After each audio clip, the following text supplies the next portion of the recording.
जय हिंद दोस्तों, एक बार फिर से स्वागत है आपका लूसेंट के ऑब्जेक्टिव सीरीज में, जिसमें हम भारतीय इतिहास को कवर कर रहे हैं।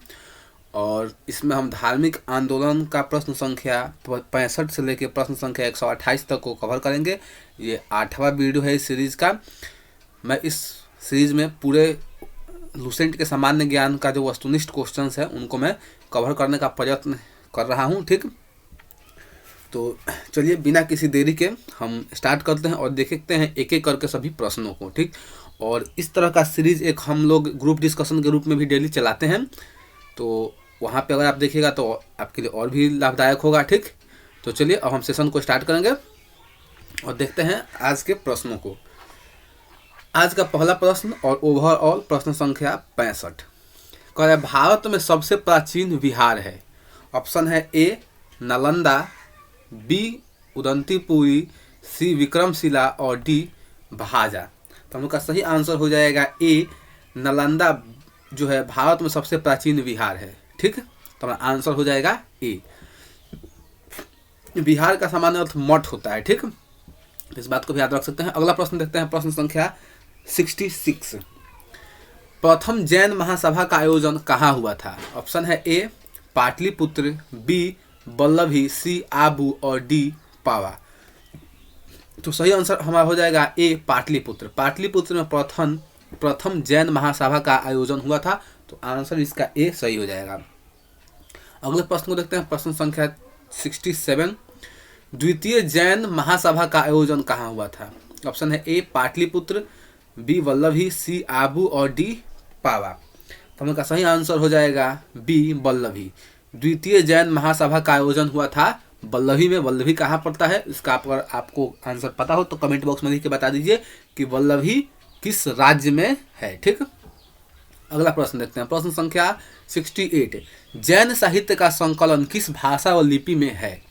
ऑप्शन है ए संस्कृत व देवनागरी, बी प्राकृत एवं अर्धमागधी, सी पाली एवं पूर्ण मगधी और डी संस्कृत व ब्राह्मणी। तो हम लोग का सही आंसर हो जाएगा बी प्राकृत और अर्धमागधी, यानी कि जैन साहित्य का जो भाषा था प्राकृत थी और लिपि अर्धमागधी थी।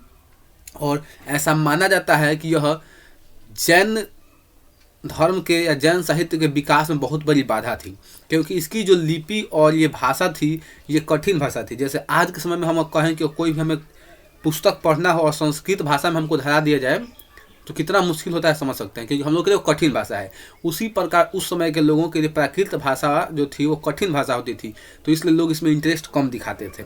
ठीक, अगले प्रश्न की तरफ चलेंगे, प्रश्न संख्या 69। निम्नलिखित में से कौन सा एक अन्य तीनों के समकालिक नहीं था? ऑप्शन है ए बिंबिसार, बी गौतम बुद्ध, सी मिलिंद और डी प्रसेनजीत। हम लोग का सही आंसर हो जाएगा सी मिलिंद। मिलिंद जो था इन तीनों का समकालीन नहीं था। बाकी जो थे बिंबिसार, गौतम बुद्ध और प्रसेनजीत, ये तीनों एक दूसरे के क्या थे? समकालीन थे। यूपीएससी ने 2005 में इस प्रश्न को पूछा था। ठीक, अगले प्रश्न को देखते हैं, प्रश्न संख्या 70।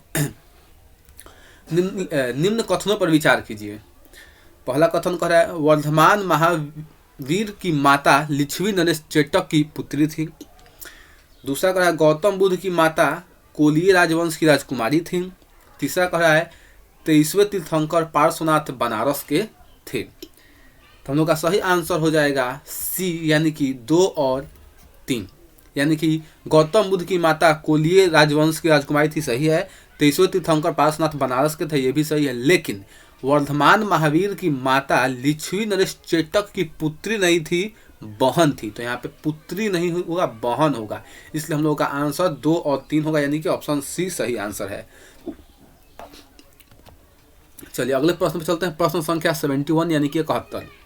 प्राचीन भारत के बौद्ध मठों में पवरन नामक समारोह आयोजित किया जाता था, जो ऑप्शन 1 संघ परिनायक और धर्म के विनय विषयों पर एक वक्ता को चुनने का अवसर होता था।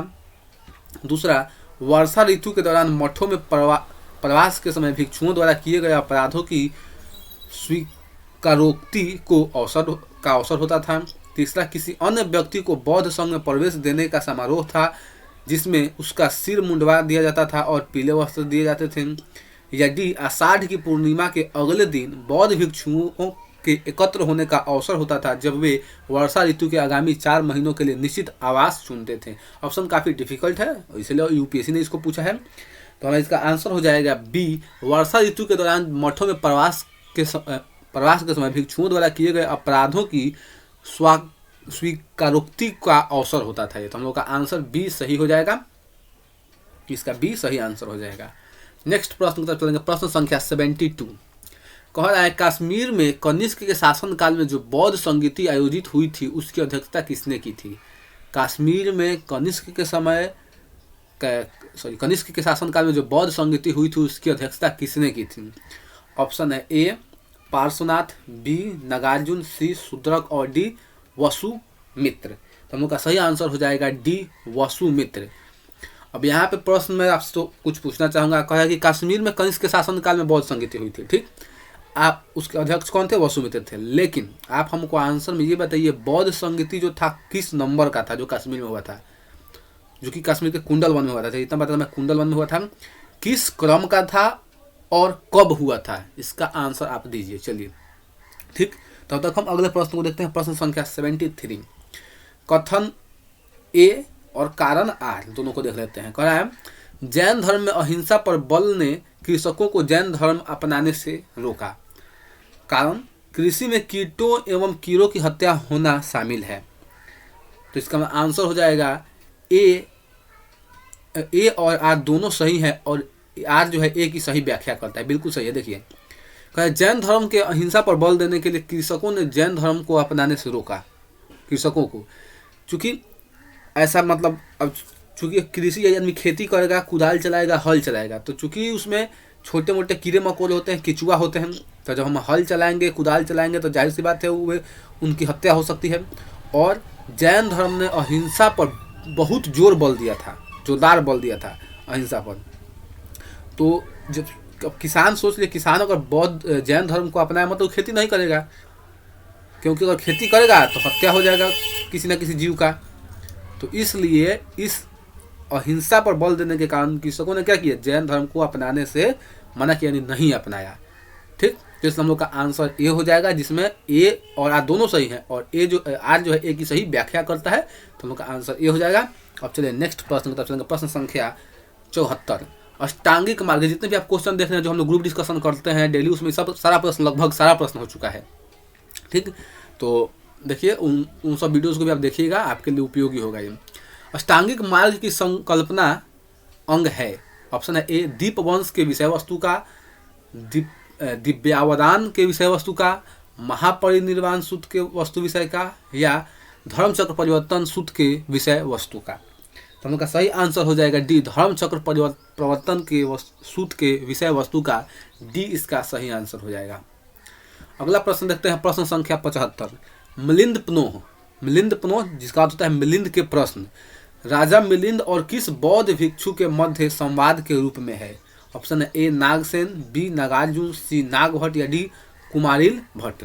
सही आंसर हो जाएगा ए नागसेन। नागसेन से मिलिंद ने जो प्रश्न किया और उन्हीं प्रश्नों का संकलन कहलाता है मिलिंद पनोह, उन प्रश्नों और उनके उत्तरों का। तो ये क्वेश्चन नहीं पूछा है कि जो मिलिंद थे उन्होंने किससे प्रश्न किया था, तो नागसेन से किया था। तो हम लोग का आंसर ए हो जाएगा।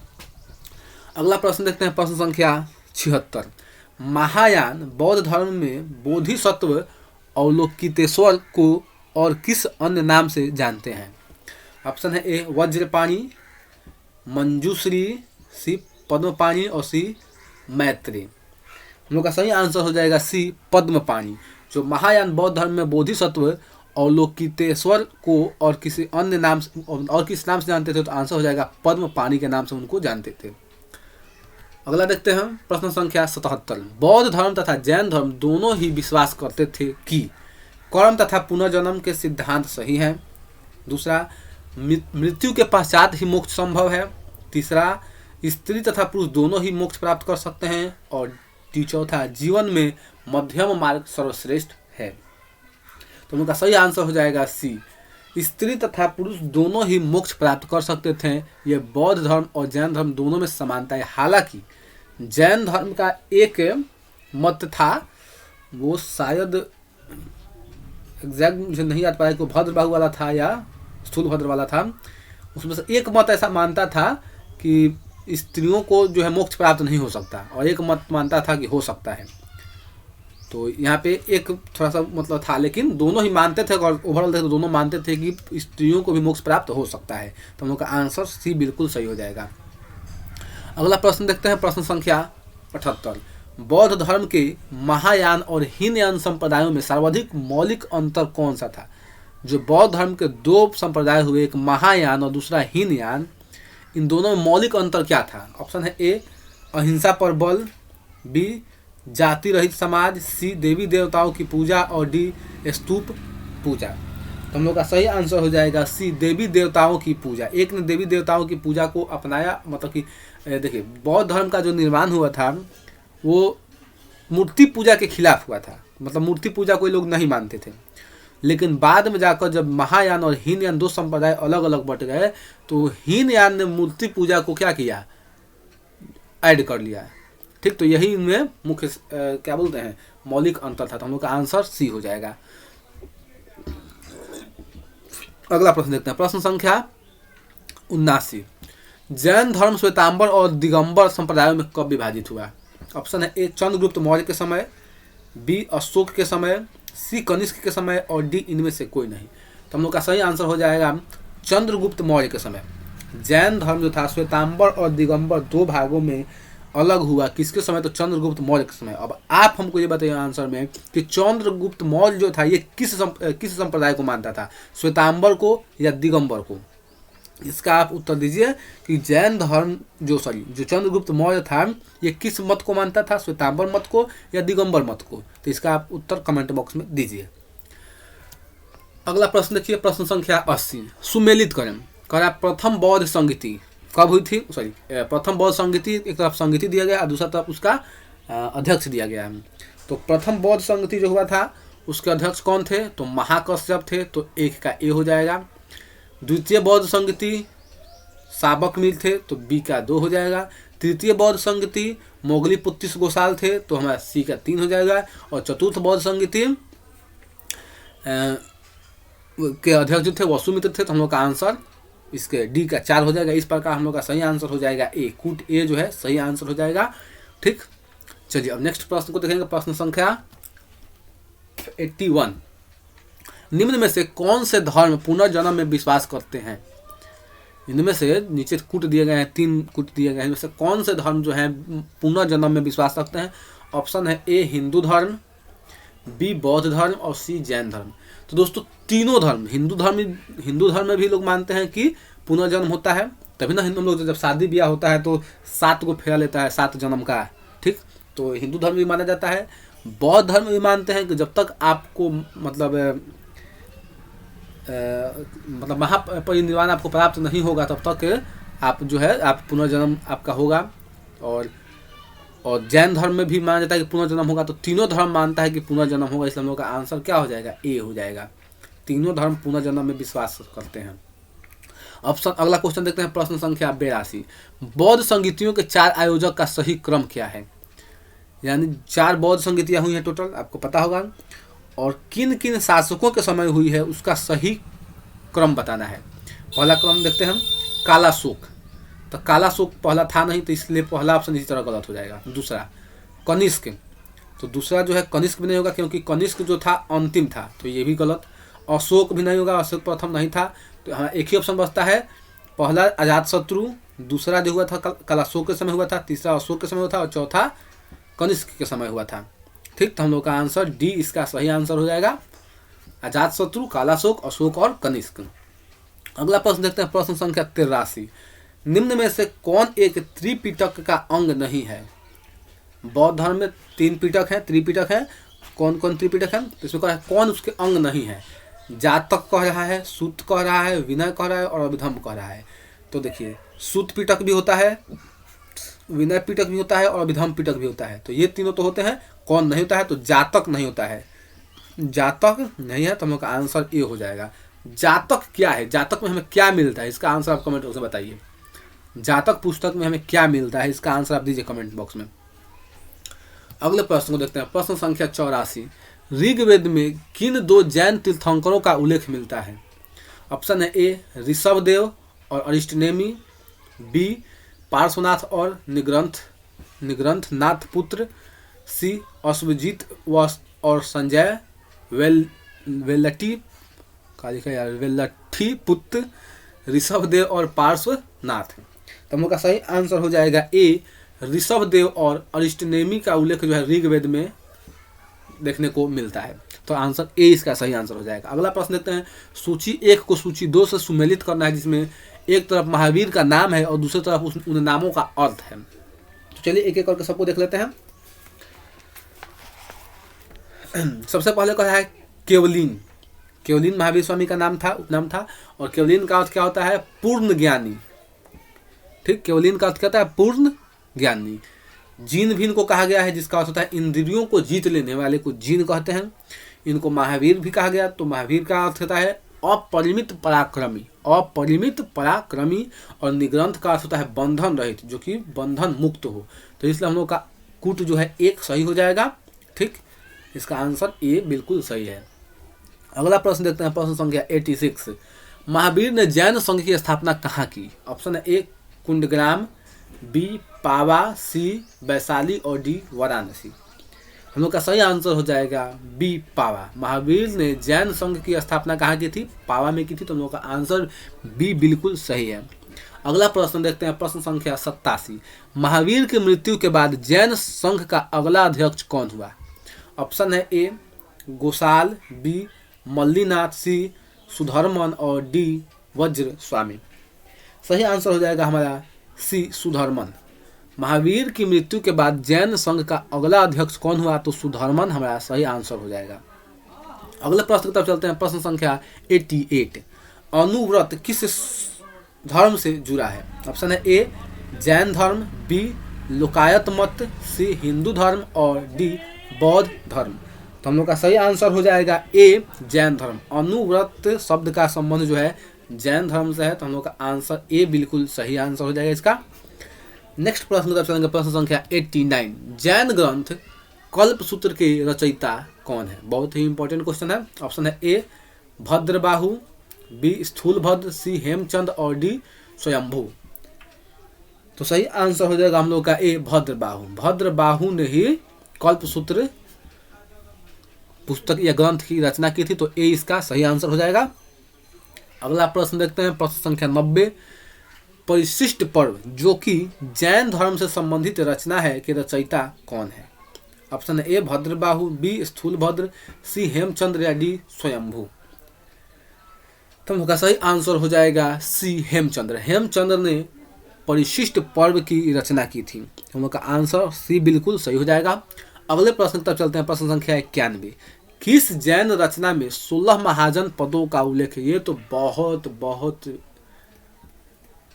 इंपॉर्टेंट प्रश्न है। किस जैन रचना में 16 महाजन पदों का उल्लेख है? और बहुत इजी भी है।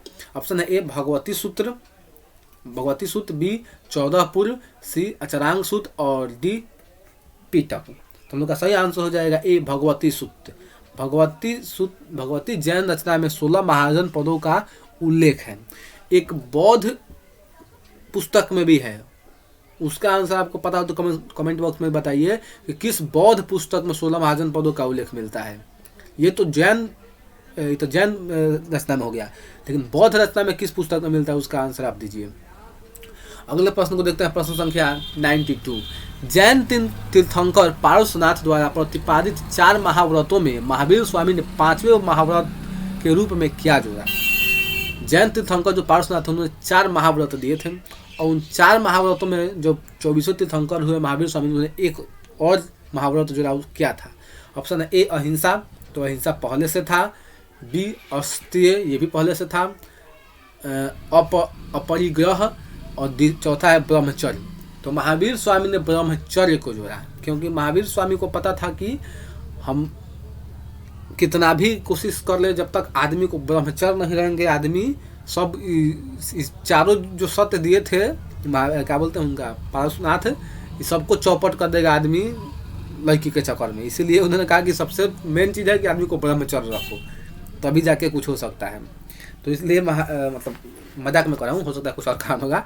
तो जो क्या बोलते हैं इनका नाम का था, महावीर स्वामी ने 5वां जो महाव्रत था ब्रह्मचर्य को इन्होंने ऐड किया। अगला प्रश्न देखते हैं, प्रश्न संख्या 93। जैन शिल्पकला के उदाहरण है कौन कौन से? ऑप्शन है ए उड़ीसा का बाघ गुफा, खंडगिरी हाथी गुम्फा मंदिर।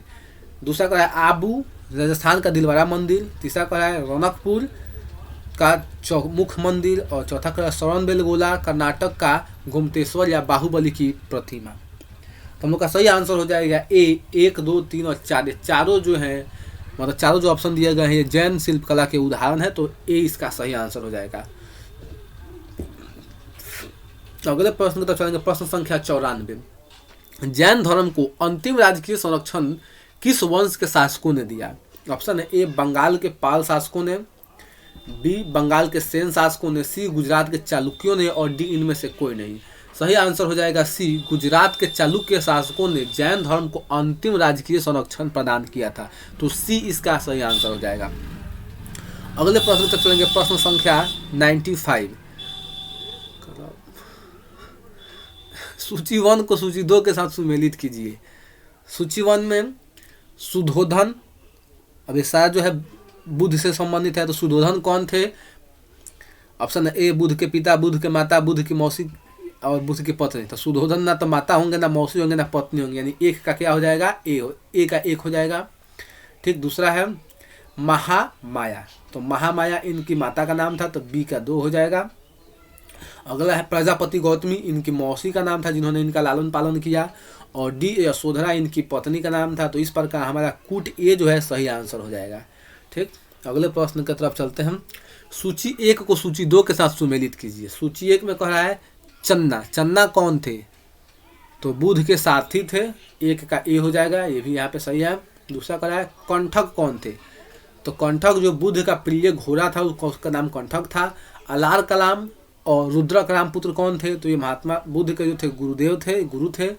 और बच गया चौथा जो है निरंजना। तो निरंजना का संबंध क्या है? तो नदी जिसके तट पर महात्मा बुद्ध ने संबोधि प्राप्त किया, जिनको जहाँ पे ज्ञान उनको प्राप्ति हुआ, निरंजना नदी के तट पर। तो हम लोग का आंसर इस प्रकार, इसमें भी कूट ए ही होगा, तो आंसर इसका भी कूट ए होगा। ठीक,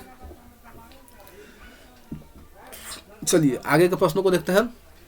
97 को कौन सुमेलित नहीं है? आनंद एवं उपाली बुद्ध के शिष्य थे, सही है ये। दूसरा कह रहा है अम्रपाली बुद्ध की शिष्या थी, ये भी सही है। तीसरा कह रहा है सुजाता कठिन तपश्चर्या के उपरांत बुद्ध को भोजन करवाने वाली कन्या है, ये भी ठीक है। अगला कह रहा है चुंद पावा का सुनार जिसके द्वारा अर्पित भोजन के कारण बुद्ध की मृत्यु हो गई। कहीं चुंद लिखा रहता है, कहीं चंदू लिखा रहता है। ठीक, तो उससे घबराने की दिक्कत नहीं है, कुछ हो हम लोग मार देंगे। ठीक, तो चुंद या चंदू पावा पूरी का एक सुनार था जिसके द्वारा भोजन करने के कारण महात्मा बुद्ध की मृत्यु हुई, तो ये भी सही है। बच क्या गया राहुल। अब राहुल का कहे बुद्ध के चचेरा भाई थे, तो क्या राहुल बुद्ध के चचेरा भाई थे? राहुल जो थे बुद्ध के पुत्र थे, तो हम लोग का आंसर ई सही हो जाएगा इसका। ठीक, आंसर ई सही है। अगले प्रश्न तब चलेंगे, प्रश्न संख्या 98। महात्मा बुद्ध किस क्षत्रिय कुल के थे? ऑप्शन है ए शाक्य, बी जानत्रिक, सी कौशल या डी कोल्ली। तो हम लोग का सही आंसर हो जाएगा ए, महात्मा बुद्ध जो थे ये शाक्य कुल के थे, तो ए इसका सही आंसर हो जाएगा। अगले प्रश्न की तरफ चलेंगे, प्रश्न संख्या 99। कौन सुमेलित नहीं है? ऑप्शन है ए गौतम बुद्ध का गोत्र नाम, दो सिद्धार्थ बुद्ध के बचपन का नाम, सी बुद्ध संबोधि प्राप्ति के बाद पड़ा नाम, डी इनमें से कोई नहीं। तो हमको तो चारों का चारों मतलब तीनों का तीनों सही लग रहा है, तो इसलिए हम लोग का आंसर 99 का डी हो जाएगा। आंसर क्या हो जाएगा? डी, क्योंकि गौतम बुद्ध का गोत्र उनके गोत्र का नाम था, सिद्धार्थ बचपन का नाम था, और बुद्ध जब ज्ञान की प्राप्ति हुई उसके बाद वो क्या कहलाए? महात्मा बुद्ध कहलाए। तो तीनों सही है, इसलिए हम लोग का आंसर डी हो जाएगा, नन ऑफ दिस। चलिए नेक्स्ट प्रश्न तो चलेंगे, प्रश्न संख्या 100। सूची 1 को सूची 2 से सुमेलित कीजिए। सूची 1 में महाभिनिष्क्रमण, महाभिनिष्क्रमण किसको कहा गया है? तो गृह त्याग की घटना, जब महात्मा बुद्ध ने गृह त्याग किया तो उसको क्या कहा गया बौद्ध धर्म में? महाभिनिष्क्रमण।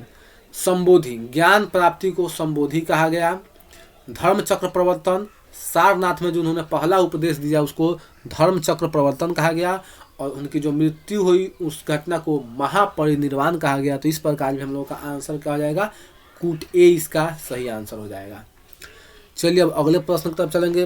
प्रश्न संख्या 101। बुद्ध में वैराग्य भावना किन 4 दृश्यों के कारण बलवती हुई, यानी कि वैराग्य उनके मन में उत्पन्न हुआ। ऑप्शन ए बूढ़ा, रोगी, लाश और सन्यासी। अंधा, रोगी, लाश और सन्यासी। अंधा इसमें नहीं होगा इसलिए बी ऑप्शन कट हुआ। लंगड़ा, लंगड़ा इसमें नहीं होगा इसलिए ऑप्शन भी कट हुआ। युवा, युवा, युवा इसमें नहीं होगा इसलिए ऑप्शन भी कट हुआ। तो हम लोग का आंसर हो जाएगा ये वाला। बूढ़ा व्यक्ति देखा, रोगी देखा, लाश देखा और सन्यासी देखा तो उनके मन में वैराग्य उत्पन्न हुआ। हम लोग का आंसर ए बिल्कुल सही होगा। अगला प्रश्न देखेंगे, प्रश्न संख्या 102। बुद्ध ने सर्वाधिक उपदेश कहाँ दिए। ऑप्शन है ए श्रावस्ती, बी पावा, सी गंधार और डी उज्जैन। सही आंसर हो जाएगा ए श्रावस्ती। बुद्ध ने सर्वाधिक उपदेश कहाँ दिए तो श्रावस्ती में दिए। तो हम लोग का आंसर ए बिल्कुल सही है। अगला प्रश्न देखते हैं, प्रश्न संख्या 103। बुद्ध चरित्र जिसे बौद्धों का रामायण कहा जाता है के रचनाकार हैं कौन। अश्वघोष, वसुमित्र, बुद्धघोष या नागार्जुन। सही आंसर हो जाएगा अश्वघोष। अश्वघोष ने बुद्ध चरित्र की रचना की जिसे बौद्धों का रामायण कहा जाता है। तो आंसर ए बिल्कुल सही है। अगला प्रश्न देखते हैं, प्रश्न संख्या 104। महाविभास शास्त्र के रचयिता हैं। ऑप्शन है ए वसुमित्र, असंग, नागार्जुन या अश्वघोष। सही आंसर हो जाएगा ए वसुमित्र। महाविभास शास्त्र के रचयिता कौन है, वसुमित्र हैं। तो हम लोग का आंसर ए बिल्कुल सही है। अगला प्रश्न देखते हैं, प्रश्न संख्या 105। कौन सी बौद्ध रचना गीता के समान पवित्र मानी जाती है। ऑप्शन है ए जातक, बी धम्म, सी पिटक या डी बुद्ध चरित्र। हम लोग का सही आंसर हो जाएगा विद। धम्म पद जो है, धम्म पद ये बौद्ध धर्म का एक रचना है जिसे गीता के समान पवित्र माना जाता है। तो आप ऑप्शन बी सही आंसर हो जाएगा। अगले प्रश्न को देखते हैं, प्रश्न संख्या 106। बौद्ध धर्म में भावी बोधिसत्व या भविष्य के बोधिसत्व किसे माना जाता है। वज्रपाणि को, पद्यपाणि को, मंजूश्री को या मैत्रेय को। तो हम लोग का सही आंसर हो जाएगा डी मैत्रेय को। बौद्ध धर्म में भावी बोधिसत्व या भविष्य का बोधिसत्व मैत्रेय ग्रंथ को माना जाता है। तो हम लोग का आंसर डी बिल्कुल सही हो जाएगा। अगला प्रश्न देखते हैं, प्रश्न संख्या 107। किसके समय में बौद्ध धर्म स्पष्टतः 2 स्वतंत्र संप्रदायों हीनयान एवं महायान में विभाजित हो गया। ऑप्शन है ए अजातशत्रु, बी अशोक, सी कनिष्क और डी इनमें से कोई नहीं। हम लोग का सही आंसर हो जाएगा सी कनिष्क। कनिष्क के समय बौद्ध धर्म 2 संप्रदायों हीनयान एवं महायान में विभाजित हो गया है। ठीक, तो हम लोग का आंसर हो जाएगा सी कनिष्क। बौद्ध धर्म की बात करें तो कनिष्क के समय और जैन धर्म की बात करें तो चंद्रगुप्त मौर्य के समय। ठीक, इन बातों को दोनों को याद रखिएगा। अगला प्रश्न देखते हैं, योगाचार्य या विज्ञानवाद के प्रतिपादक थे। ऑप्शन है ए नागार्जुन, बी मैत्रेयनाथ, सी अश्वघोष या डी महाकश्यप। तो अच्छा प्रश्न है, ये प्रश्न हम लोग का सही आंसर हो जाएगा। हम लोग का सही आंसर हो जाएगा बी मैत्रेयनाथ जो है योगाचार और विज्ञानवाद के प्रतिपादक हैं। तो बी इसका सही आंसर हो जाएगा मैत्रेयनाथ। अगला प्रश्न को देखते हैं, प्रश्न संख्या 109। सूची 1 को सूची 2 के साथ सुमेलित करें। वज्रपाणि इंद्र देवता के तुल्य। तो हमारे ठीक है, वज्रपाणि इसको समान अर्थ होगा व्याकरण की भाषा में देखें तो जिसके हाथ में क्या हो, चक्र हो। ठीक, तो उसको वज्रपाणि कर दे तो चक्र किसके हाथ में है, ना सॉरी वज्रपाणि तो चक्रपाणि होता है। सॉरी वज्रपाणि जिसके हाथ में क्या होता है यार, वज्र का अर्थ हम भूल रहे हैं सॉरी। लेकिन वज्रपाणि जो है वो इंद्र देवता को कहा जाता है। ठीक, आपको पता है वज्रपाणि का अर्थ कमेंट बॉक्स में बता दीजिएगा, मैं थोड़ा भूल रहा हूँ वज्र का अर्थ क्या होता है, मैं भूल रहा हूँ थोड़ा। अगर आपको पता तो कमेंट बॉक्स में लिख के बता दीजिए वज्रपाणि का अर्थ क्या होता है। हिंदी का प्रश्न है। अगला है पद्मपाणि। तो पद्मपाणि जो है अवलोकितेश्वर को कहा गया। ठीक, मंजूश्री किसे कहा गया, तो बुद्धि को प्रखर रखने वाला को मंजूश्री कहा गया। अमिताभ किसे कहा गया, तो स्वर्ग का देवता अमिताभ कहलाया। इस प्रकार हम लोग का इसका भी कुट जो है ए ही सही आंसर हो जाएगा। अगला प्रश्न देखते हैं, प्रश्न संख्या 110। भारत से दक्षिण की ओर के देशों में बौद्ध धर्म का कौन सा संप्रदाय प्रचलित हुआ। जो भारत हो गया, भारत से दक्षिण, जैसे मान लीजिए भारत हुआ, कैसे बनेगा भारत, मान लीजिए भारत हो गया, मतलब छोड़िए जैसा बन रहा है बना दे रहा हूँ। ये भारत हो गया। तो भारत का दक्षिण है, भारत के नीचे बात साफ है। भारत के नीचे जो देश हुए उन देशों में बौद्ध धर्म का कौन सा संप्रदाय प्रचलित हुआ? हीनयान, महायान, शून्यवाद या इनमें से कोई नहीं। तो हम लोग का सही आंसर हो जाएगा ए, हीनयान। भारत से दक्षिण की ओर जो बौद्ध धर्म का संप्रदाय प्रचलित है उसका नाम क्या था? वह हीनयान था। तो हम लोग का आंसर ए बिल्कुल सही हो जाएगा। अगला प्रश्न देखते हैं, प्रश्न संख्या 111। भारत से उत्तर की ओर के देशों में बौद्ध धर्म का जिस संप्रदाय का प्रचलन हुआ उसका नाम था। जाहिर सी बात है, जब इधर हीनयान तो उधर क्या हो जाएगा? महायान हो जाएगा। तो हम लोग का सही आंसर हो जाएगा बी, महायान। नेक्स्ट प्रश्न को देखते हैं, प्रश्न संख्या 112। बौद्ध धर्म का मूल आधार है क्या? 4 आर्य सत्य, अष्टांगिक मार्ग या त्रिरत्न या इनमें से कोई नहीं।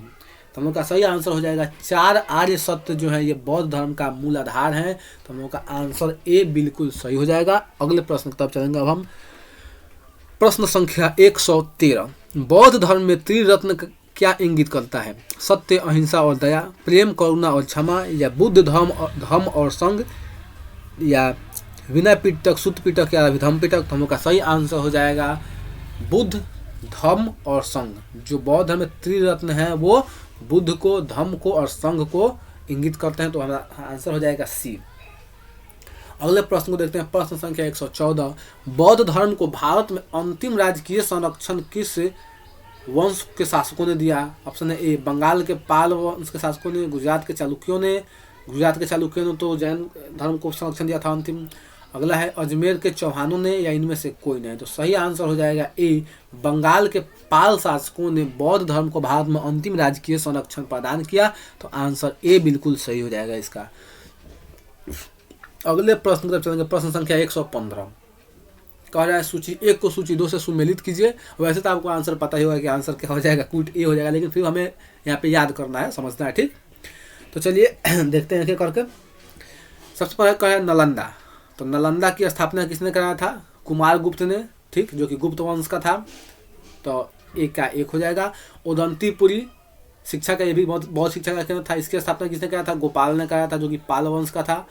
विक्रमशिला विश्वविद्यालय की स्थापना किसने कराया था? धर्मपाल ने, ये भी पाल वंश का था। और वल्लभी जो था ये भी बौद्ध धर्म के शिक्षा का केंद्र था। इसकी स्थापना भट्टार्क ने कराया था, जो मैत्रक वंश का था। और इस प्रकार हमारा कुट जो है ए बिल्कुल सही हो जाएगा। अगले प्रश्न तक चलेंगे, प्रश्न संख्या 116। अनेकांतवाद निम्नलिखित में से किसका केंद्रीय सिद्धांत एवं दर्शन है? अनेकांतवाद। ऑप्शन है ए, बौद्ध मत, जैन मत, सिख मत या वैष्णव मत।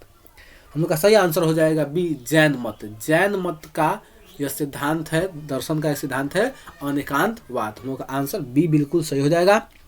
अगले प्रश्न की तरफ चलेंगे, प्रश्न संख्या 117। महान धार्मिक घटना महामस्तकाभिषेक निम्नलिखित में से किससे संबंधित है और किसके लिए दी जाती है? ऑप्शन है ए, बाहुबली के लिए, बुद्ध के लिए, महावीर के लिए या नटराज के लिए। तो हम लोग का सही आंसर हो जाएगा ए, बाहुबली के लिए। महामस्तकाभिषेक जो है ये धार्मिक घटना है और किसके लिए दी जाती है? तो बाहुबली के लिए दी जाती है। तो आंसर ए इसका बिल्कुल सही हो जाएगा। अगले प्रश्न की तरफ चलेंगे, प्रश्न संख्या 118। जैनियों का विश्वास है कि जैन मत 24 तीर्थंकरों की शिक्षाओं का परिणाम है। इस कथन के आलोक में निम्नलिखित में से कौन सा एक वर्धमान महावीर के विषय में सही है? CDS 2011 का प्रश्न है। देखते हैं कौन सा इन चारों में से एक सही होता है। कहा वे पहले तीर्थंकर और जैन मत के संस्थापक थे, गलत। पहले संस्थापक और तीर्थंकर थे ऋषभदेव, तो ये नहीं हो जाएगा। वे 23वें तीर्थंकर थे, गलत है, यहीं पे गलत हो गया। वे 23वें नहीं थे, 23वें तो पार्श्वनाथ थे, तो ये भी गलत हो गया। वे अंतिम और 24वें तीर्थंकर थे, जिससे इस नए धर्म के संस्थापक नहीं माना जाता बल्कि वर्तमान धार्मिक संप्रदाय का सुधारक माना जाता है। तो हम लोग का आंसर सी ही बिल्कुल सही हो जाएगा। वे अंतिम और 24वें तीर्थंकर थे महावीर स्वामी। अगला प्रश्न देखते हैं, प्रश्न संख्या 119। वह अध्यात्म बौद्ध साहित्य जो बुद्ध के विभिन्न जन्मों की कथाओं के विषय में है क्या है? विनय पिटक, सूत पिटक और अभिधम्म पिटक या जातक। तुम लोग का सही आंसर हो जाएगा जातक। मैंने पीछे आपको क्वेश्चन पूछा था कि जातक में हमें क्या मिलता है, तो जातक ग्रंथ में हमें भगवान बुद्ध के पुनर्जन्म की कहानियां इनमें मिलता है हमें, ठीक। तो हम लोग का सही आंसर हो जाएगा डी, जातक। नेक्स्ट प्रश्न को देखते हैं, प्रश्न संख्या 120। जैन दर्शन के अनुसार सृष्टि की रचना एवं पालन पोषण, ऑप्शन है ए सार्वभौमिक विधान से हुआ। ये सब दर्शन का प्रश्न है, ठीक। सार्वभौमिक विधान से हुआ, सार्वभौमिक आस्था से हुआ, सार्वभौमिक सत्य से हुआ, या सार्वभौमिक आत्मा से हुआ।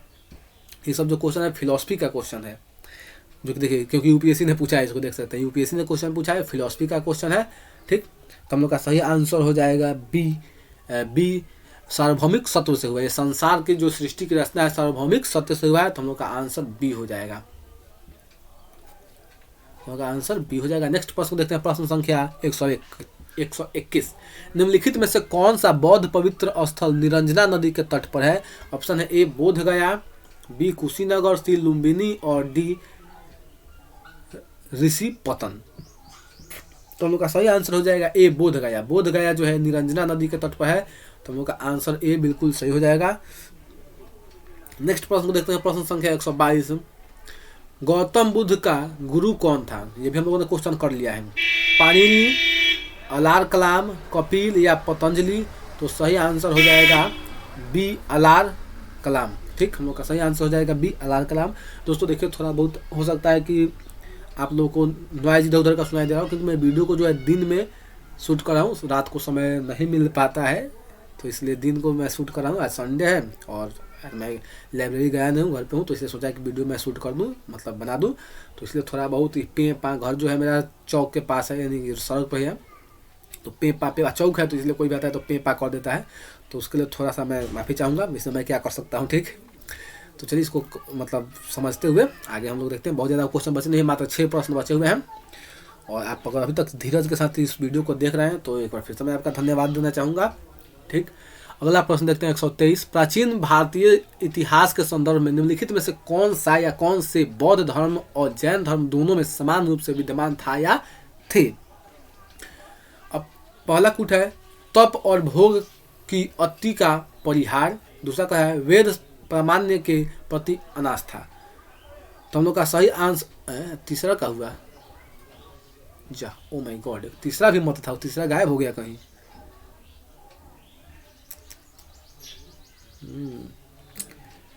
चलिए इसका हमें आंसर बी हो जाएगा। एक और ऑप्शन था लेकिन वो नहीं है, तो फिर इस क्वेश्चन को ही कैंसिल करें, दूसरा क्या कर सकते हैं, थोड़ा ही गड़बड़ा गया है इस, ठीक। तो इसको हम कैंसिल करते हैं, अगले प्रश्न की तरफ चलेंगे। अगला प्रश्न है 124वां प्रश्न। करा भगवान बुद्ध की प्रतिमा कभी कभी एक हस्त मुद्रा युक्त दिखाई देती है, हंसते हुए दिखाई देती है, जिसे भूमि स्पर्श मुद्रा कहा जाता है। यह किसका प्रतीक है? ये भी यूपीएससी ने क्वेश्चन पूछा है। ऑप्शन का है ए मार पर दृष्टि रखने एवं अपने ध्यान में विघ्न डालने से मार को रोकने के लिए बुद्ध की धरती का आह्वान। दूसरा है मार के प्रलोभनों के बावजूद अपनी सुचिता और शुद्धता का साक्षी होने के, मन तक गड़िया देखो उसके, मार के प्रलोभनों के बावजूद अपनी सुचिता और शुद्धता का साक्षी होने के लिए बुद्ध का धरती का आह्वान। तीसरा का है बुद्ध के अपने अनुयायियों को स्मरण करना कि वे सभी धरती से उत्पन्न होते हैं और अंततः धरती में विलीन हो जाते हैं, अतः जीवन संक्रमणशील है। और डी कर रहा है इस संदर्भ में दोनों कथन ए और बी दोनों सही है। तो हम लोग का सही आंसर तो हो जाएगा इसका डी कि ए और दोनों सही है, लेकिन हालांकि पर्सनली मैं बता रहा हूँ उन दोनों का मतलब मुझे बहुत ज़्यादा समझ में आया नहीं, ठीक। तो यूपीएससी का है भाई, अब यूपीएससी का हम इतना हार्ड क्वेश्चन के समझ में क्या कह रहा है, ठीक। चलिए कोई बात नहीं, अगला प्रश्न को देखेंगे, इसको इग्नोर कीजिएगा, कोई काम का नहीं है। राजगिरी, वैशाली और पाटलिपुत्र में निम्नलिखित में से कौन सी एक समानता है? राजगिरी, वैशाली और पाटलिपुत्र, इन तीनों में क्या समानता है? ये क्वेश्चन काम का है, एनडीए ने पूछा 2015 में। इसको कह रहा है स्थविरवादियों का पाली धर्म सूत्र वहाँ संकलित हुआ था, में भी देखेंगे। दूसरा कह रहा है अशोक के प्रमुख शिलालेख वहाँ पाए गए हैं, ये तो नहीं लूँगा क्योंकि पाटलिपुत्र में प्रमुख शिलालेख अशोक के नहीं पाए गए हैं जहाँ तक मुझे ज्ञात है। तीसरा कह रहा है ये स्थान महासंघियों के बौद्ध धर्म सूत्रों के संकलन से संबंधित है। और डी कह रहा है ये वे स्थान है जहाँ बौद्ध संगतियाँ हुई थी। तो राजगीर में बौद्ध संगति हुई थी पहला, वैशाली में हुआ था दूसरा, और पाटलिपुत्र में हुआ था तीसरा, और चौथा हुआ था कुंडलग्राम में कश्मीर में। तो हम लोग का आंसर डी सबसे अच्छा यहाँ पे फिट कर रहा है, बाकी तीन को भाड़ में जाए, हमको यही ना सुना है ऑप्शन, ठीक। तो आंसर इसका डी बिल्कुल सही हो जाएगा। अगले प्रश्न की तरफ चलेंगे, प्रश्न संख्या 126। और आज का आखिरी स्लाइड, बुद्ध ने अपने जीवन की अंतिम वर्षा ऋतु कहाँ बिताई? जाहिर सी बात है जहाँ मृत्यु होगी यहाँ पे, वहीं पे वो अंतिम दिन बिताए होंगे। श्रावस्ती, वैशाली, कुशीनगर या सारनाथ। हम लोग का सही आंसर हो जाएगा ए, कुशीनगर। कहीं कहीं कुशीनगर लिखा होता है, कहीं कुशीनारा लिखा जाता है, तो इस बात से कंफ्यूज नहीं होइएगा। आंसर सी सही आंसर हो जाएगा। नेक्स्ट प्रश्न को देखेंगे, प्रश्न संख्या 127। अशोकाराम विहार निम्नलिखित में से किस स्थान पर स्थित था? ऑप्शन है ए वैशाली, बी पाटलिपुत्र, सी कौशाम्बी और डी श्रावस्ती। सही आंसर हो जाएगा बी पाटलिपुत्र। पाटलिपुत्र में अशोकाराम विहार स्थित था। आज का आखिरी प्रश्न, और इसको हमने टॉपिक को खत्म किया। अब हम अगले टॉपिक तक चलेंगे। स्वामी महावीर के भिक्षुणियों संघ की प्रधान कौन थी? स्वामी महावीर के जो भिक्षुणी संघ था उसकी प्रधान कौन थी? ऑप्शन ए चंदना, बी खेमा, सी सुजाता या डी त्रिशला। तो सही आंसर हो जाएगा ए चंदना। महावीर स्वामी के भिक्षुणी संघ की प्रधान चंदना थी। तो दोस्तों ओवरऑल ये रहा आज का सेशन। उम्मीद है ये सेशन आपको अच्छा लगा होगा, आपको पसंद आया होगा। हम इस सेशन में पूरे के पूरे लक्ष्य यही लेकर चला हूँ, जब जब समय मिलता रहेगा मैं इस पर वीडियो बनाता रहूँगा और इस लूसेंट के ऑब्जेक्टिव बुक को मैं कवर करूँगा, ठीक है। और पता ना कितना देर वीडियो बना, मैं बैठे बैठे मेरा पैर सूझ गया है, ठीक। तो चलिए यहीं पर हम वीडियो को समाप्त करेंगे। और बहुत बहुत धन्यवाद जो भी लोग आप जुड़े, ऐसे ही बने रहिए। और बहुत जल्द 1000 सब्सक्राइबर भी अपने चैनल पर पूरे होने वाले हैं, तो उसमें भी कुछ अपना सहयोग कीजिए ताकि 1000 पूरे हो जाए। तो फिर से धन्यवाद देते हुए मैं इस वीडियो को यहीं पर समाप्त करूँगा। जय हिंद।